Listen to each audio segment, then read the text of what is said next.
Our midweek Bible study here on this Wednesday evening at the Waverly Church of Christ. I hope that you and your families are doing well there at home as you're following us virtually. And I'm thankful that you've chosen to join us tonight in our Bible study. I want to first of all begin by telling you this. We would really like to know where you are participating with us from. If you're here in Waverly, let us know. But if you're beyond our small county, we'd love for you to just log in and say, I'm watching you or I'm participating with you from this point in wherever it may be. Secondly, if you are a person who would like a copy of my outline, the lesson that I'm working from, please don't hesitate to contact us here at the Waverly Church of Christ and we will get that information to you. I can send it to you either through in a PDF format or we can just print you out a copy and mail it to you. But if it would help you in your study of God's Word, then we want to make that available, and we hope that you will benefit from it. I want to begin tonight by asking you a question. Actually, I've got a couple of questions in our intro, and the first of those is this. Do you know anyone who has made it their goal in life to get rich or to become rich? Yeah, you understood it right. Someone that's made it their goal. I admit that the wealth has its own allure to it. But there are some things there's another type of wealth, maybe I should say, that has even greater benefit. And it is those who make it their decision to become, as Jesus said in Luke chapter 12, rich toward God. Let me ask you this second question. Why would someone choose to live their lives for something which they can never keep? Something that at a point in time is going to be removed from them, taken from them. Why would you live your life for that and not for that which you can hold on to? The greatest treasure which any of us could possess is a treasure that lasts forever, a treasure that truly satisfies in life, and it is just that, it's eternal life. Only those of us who put our trust in God will have the true treasures of this life and of the life to come. Tonight, I want to direct your minds to a psalm that addresses this issue. It's Psalm 49. Psalm 49 is a psalm that is written by one of the sons of Korah, or a descendant of Korah, and it is a psalm that urges us not to envy the wicked in their prosperity or to be seduced by their possessions. My hope is that as we delve into the psalm and as we work our way through it, that you will have a desire when we are finished to want to know even more that love for God that the psalmist has, and that you will seek to live for God and you will want the eternal home that God promises to those who love Him. So let's begin. In the intro to this psalm, we might say that what the psalmist does is he calls for people to hear what he's got to say. Beginning in verse 1, going through verse 2, he says, "Hear this, all peoples, give ear, all inhabitants of the world, both low and high, rich and poor together." So what the psalmist does is he calls for all the people of the world to come and listen to what he has to say. Not just the descendants or the people of Israel itself as a nation. He addresses all social and economic levels. He says, both low and high, rich and poor together. So what he's including are all of the ordinary folk, the elite of society, and everyone in between. And in addressing such a vast audience, what he is in essence saying is, my message is very important. It is so important that everyone needs to hear it, not just those of Israel. Well, what is the nature of that message? If you look at verses 3 and 4, he shares that with us. He says, "My mouth will speak wisdom, and the meditation of my heart will be understanding. I will incline mine ear to a proverb. I will express my riddle on the harp." He stresses the importance of his message by using 4 words to describe it. He uses the word wisdom, understanding, proverb, and riddle. The first 2 words, wisdom and understanding, in the original Hebrew that this was written in, are both in plural form.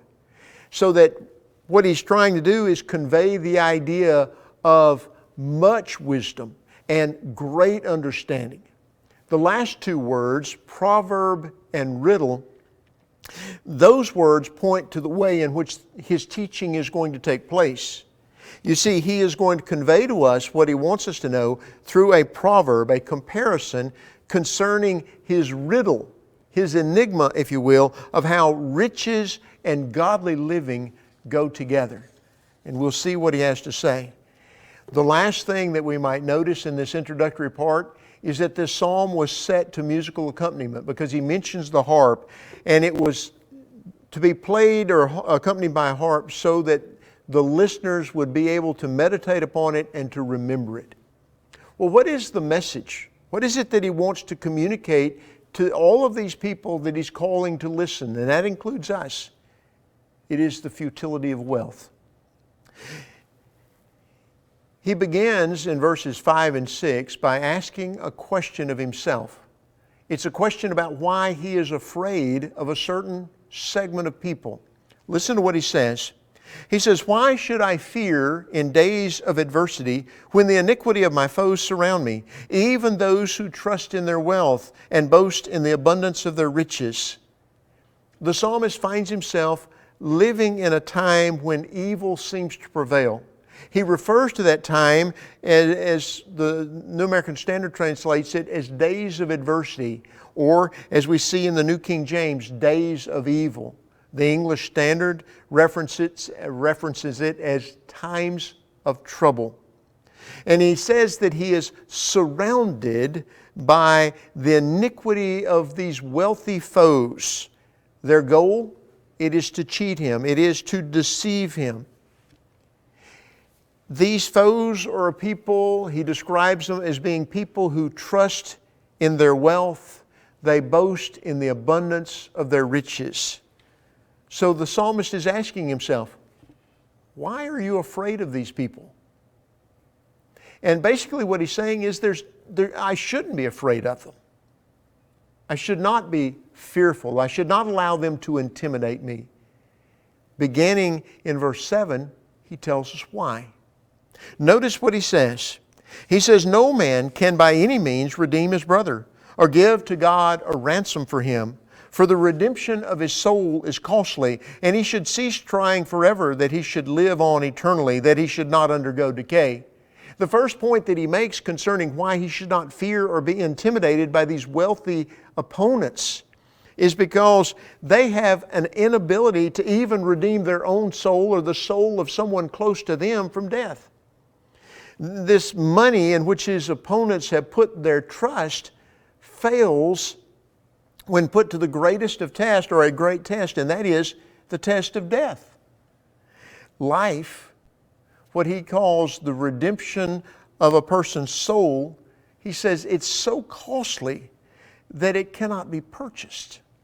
No amount of money, even by the wealthiest individual that he might know, is ever enough to deliver a person from this certain destiny of death and decay. Just doesn't happen. Didn't happen then, cannot happen today. But then there's something else he tells us about why he should not fear or be intimidated by the wealthy. When he talks about the futility of wealth, and that is that at death these wealthy are going to leave their wealth behind them. In verse 10, he says, "For he sees that even wise men die, the stupid and the senseless alike perish, and leave their wealth to others. Their inner thought is that their houses are forever, and their dwelling places to all generations. They have called their lands after their own names, but man in his pomp will not endure. He is like the beasts that perish." His point is this: first of all, death is no respecter of persons.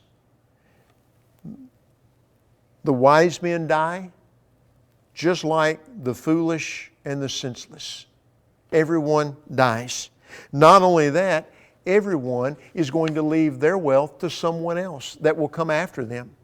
Solomon understood this. If you look in Ecclesiastes chapter 2, beginning in verse 19 and going through verse 21, there we find him acknowledging the fact that he is eventually going to die and that he is going to have to leave the fruit of his labors to someone who's going to come after him.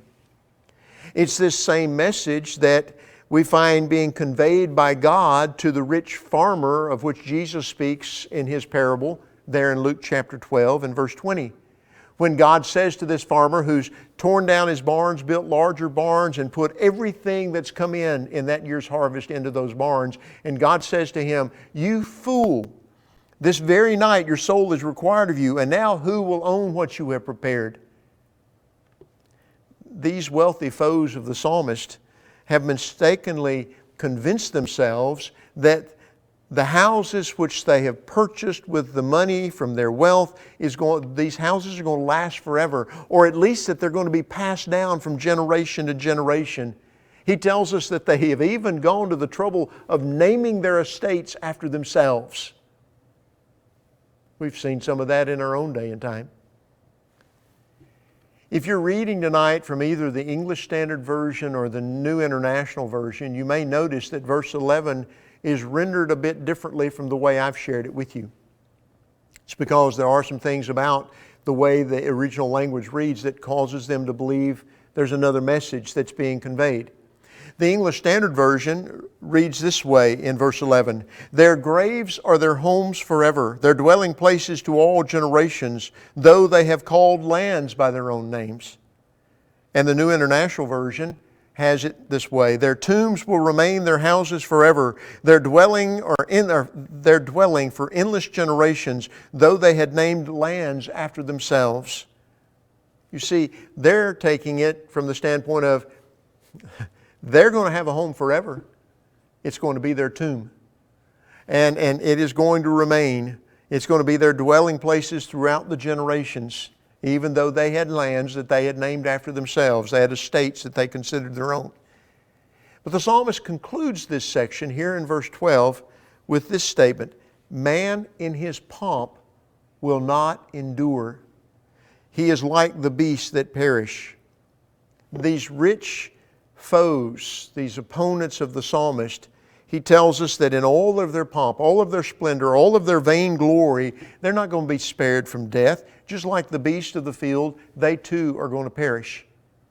It's at this point in the psalm that there is something which all of us must seriously take to heart as we've read through this and looked at this.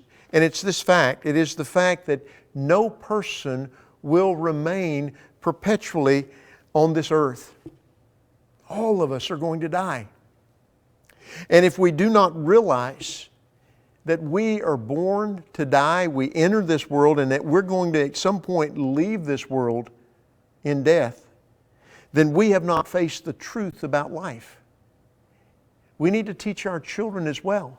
We are born into this world, but there's going to come a point in time when we will die, and we need to be prepared for that day. You know, Job understood, man who is born of woman is few of days and full of trouble. He knew that he had come into this world with nothing and that he would leave this world with nothing. Which brings us to something else that the psalmist has to say. He does a comparison beginning in verse 13 and going through verse 15 in which he compares the end of those who trust in their wealth against the end of those whose trust is in God. And what he tells us is that the shepherd of the wealthy is going to be death itself. Beginning in verse 13, he says, "This is the way of those who are foolish, and of those after them who approve their words. As sheep they are appointed for Sheol.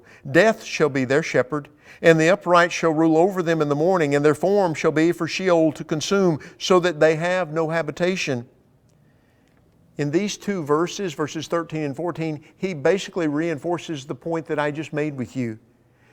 It's as another gentleman in a commentary that he had on this passage, Eddie Cloyer, he said this, he says, "Anyone who does not realize the terminal nature of his body is unwise, foolish. He has just buried his head in the sand." Well, we don't want to bury our heads in the sand. We want to recognize our bodies, our physical natures. They're terminal. They will end at some point. These wealthy, influential people who had surrounded the psalmist and were intending to cheat him, he says, they're as helpless as sheep that have been herded together. And he tells us there in verse 14 that they are appointed to Sheol, that is to the grave or death. Death shall be their shepherd. But then he brings something else out here in verse 14. I'd shared with you verse 13 just a moment ago. And it is this, that the upright shall rule over them in the morning. They are the ones that will probably place them in their graves. They are the ones that will put them in the tombs and roll the stone across the tomb. And he says, their form shall be for Sheol to consume. That body will eventually decay in the grave, and it will be no more. It will go back to ashes, to dust from which it came. And then their souls, have no habitation, no place in which to dwell. But what does he say about himself? Notice verse 15. He says, but God will redeem my soul from the power of Sheol. He will receive me. He knows that his future rests in God. And as David had confidently declared over in Psalm 16 and verse 10, you will not abandon my soul to Sheol. You will not allow your Holy One to undergo decay. Peter will later quote this very passage and apply it to Jesus' resurrection from the dead. But when David speaks these words, initially he's speaking them about himself and the fact that God will not abandon him, that God will not leave him to death. When we look at the wealthy and their trust in their riches, as the psalmist brings out here, the wealthy are really those that are to be pitied. And in place of that, it is the poor man whose heart and soul fears God.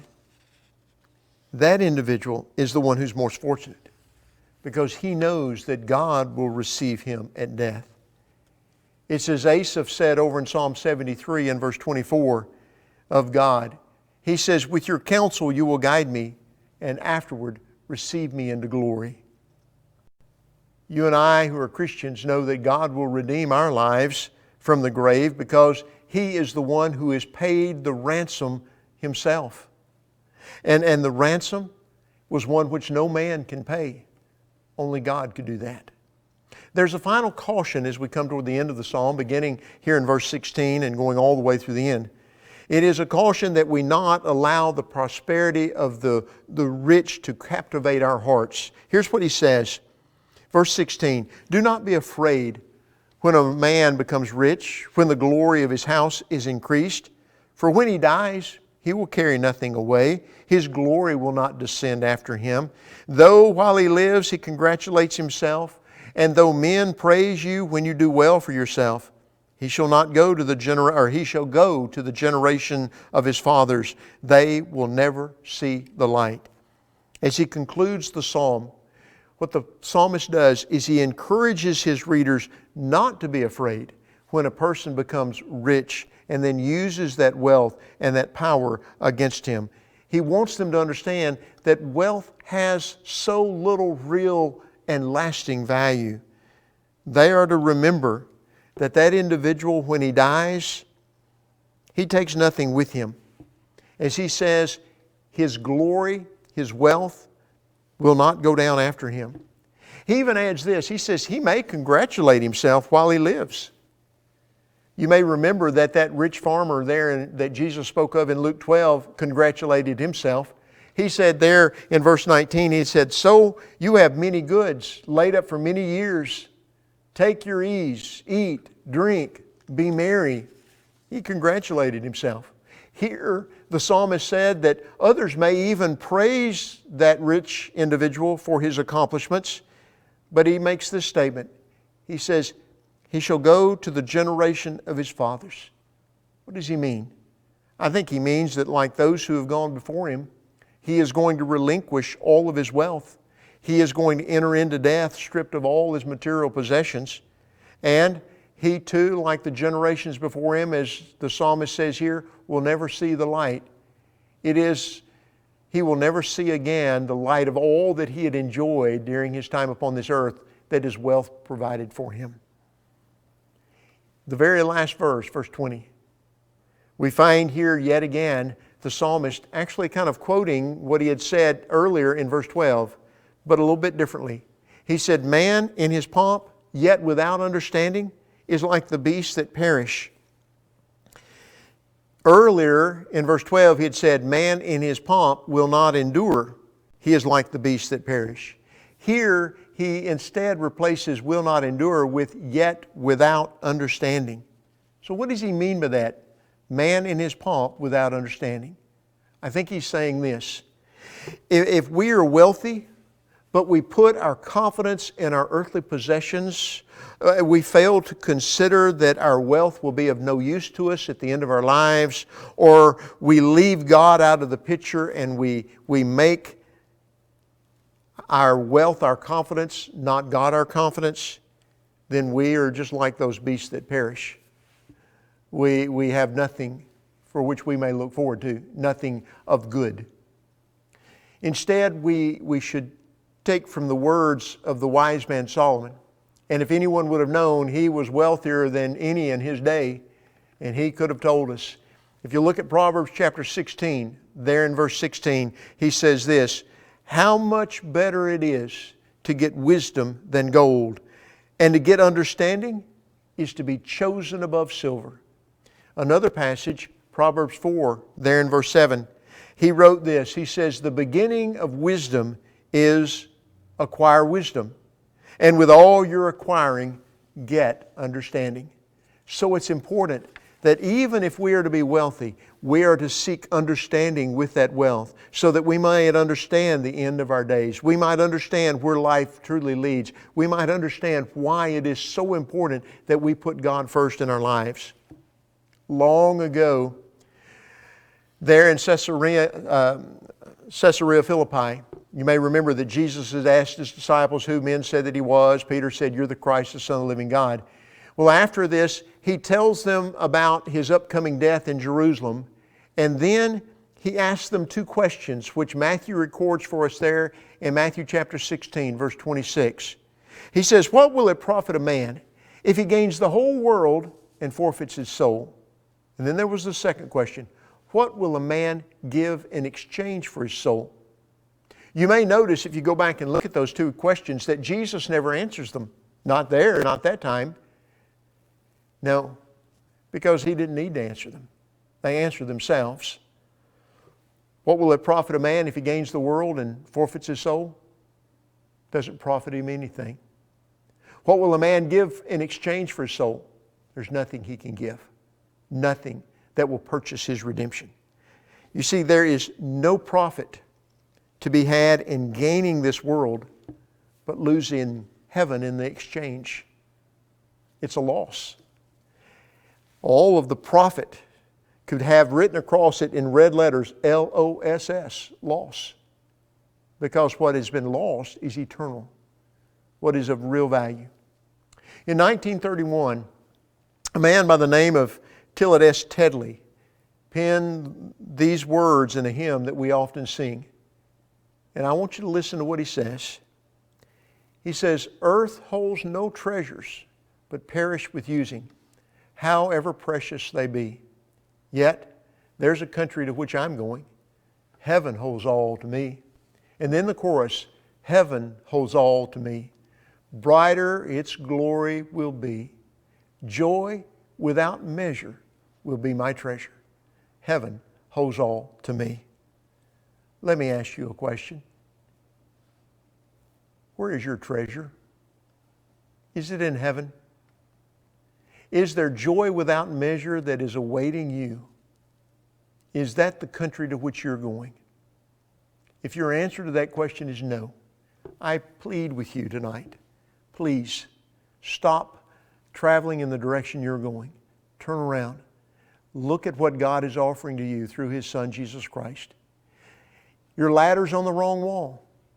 Come back down. Come back to Him who has given His all so that you might know life. If we can help you in any way to respond to God's invitation to you so that you might turn from your sin, confess the name of Christ, and be buried with Him in baptism, please won't you contact us here at the Waverly Church of Christ. But know this, we love you, we care for you, and most of all, we appreciate your gracious attention this evening. I hope that this study has been beneficial to you and to your family. And may God keep you and yours during this time.